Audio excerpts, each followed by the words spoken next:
Do you know what really gets under my skin? Beginner skiers. They take up the entire mountain and you can't do anything to stop them. My family and I do our best to avoid them by waking up early, but it only gives us 1 to 2 hours of skiing before it gets interrupted. There is a designated area for beginners, but for some reason they flock to the hard trails. Of course, there'll always be that one mom who thinks their kid is a superstar and could go down a double black diamond, which never ends well.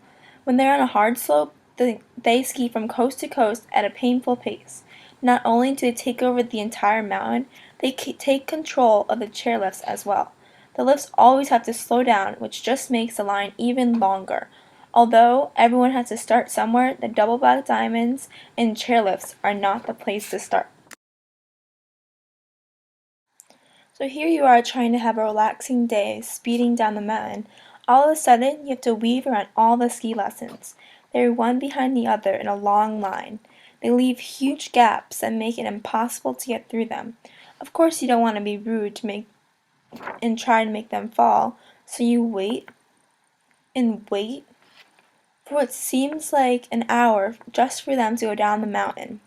The instructor does not even watch the skiers because in the front of the line, guiding the long turns. So when someone falls and loses their bindings, you have to stop and help them. Or if someone falls in the front of the line, it's like watching dominoes fall, one after the other.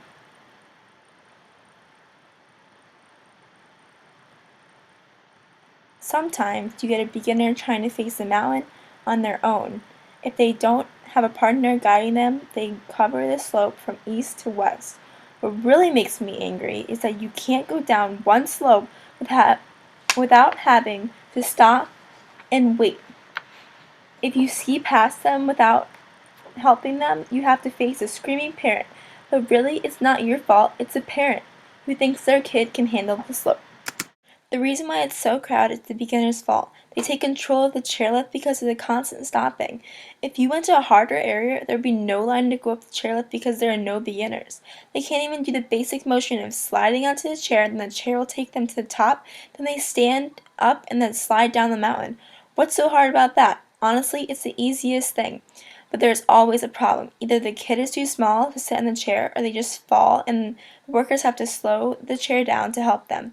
It happens almost every 2 seconds. Then you finally get on the chair and it takes about 30 to 40 minutes to get up to the top of the mountain.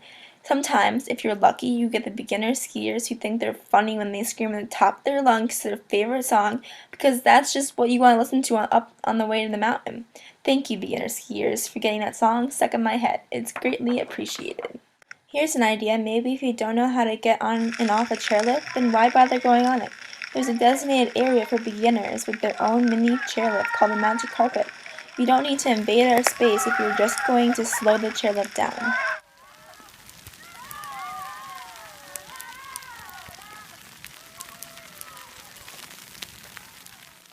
At every mountain there are at least 3 to 5 bunny slopes for beginner skiers, and it'll probably take them the entire day to master those hills, if they're lucky.